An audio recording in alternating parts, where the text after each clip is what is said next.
Another day, another basketball stories na naman ang pagkikwentuhan natin.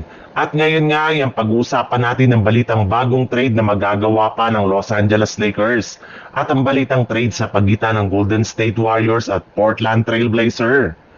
Imbis nga na gumawa ang Los Angeles Lakers ng mga trade bago ang training camp ay mas nag-focus na lamang nga ang kanilang front office sa pagkuha ng mga bagong players sa free agency market. Na binigyan nila ng mga 10-day contract na mga nagdaang araw. Meaning, puro mga practice player na lang naman nga ang kanilang mga kinukuha ngayon since kontento na nga sila sa kanilang kasalukuyang lineup. Hinahanda na lang nga po nila ang kanilang mga players sa pagpasok ng training camp, pre-season at ang regular season. Pero ayon rin naman nga sa naging pahayag ng parehong general manager at head coach ng Lakers na sina Rob Pelinka at JJ Redick na bukas pa rin naman nga daw ang kanilang team sa paggawa ng trade bago sumapit ang trade deadline sa Pebrero kapag hindi na gumana ang kanilang binubuong bagong lineup.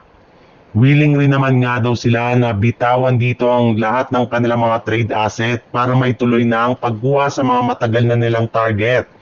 Kagaya na lang ni Walker Kessler mula sa Utah Jazz at Andrew Wiggins mula sa Miami Heat.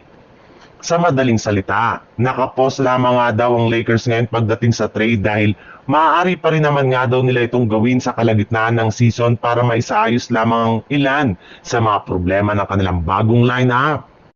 Sa ibang balita naman, mismong si Jonathan Kuminga na nga ang nagsabi sa media na ayaw na nga daw niya na bumalik pa sa lineup ng Golden State Warriors ngayong off-season.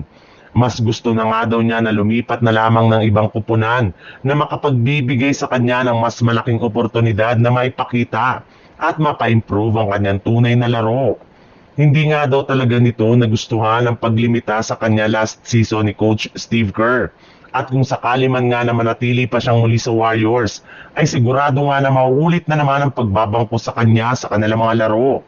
Kaya pinepersa na nga po ngayon ang front office ng Golden State Warriors na i-trade na siya sa ibang kupunan sa lalong madaling panahon.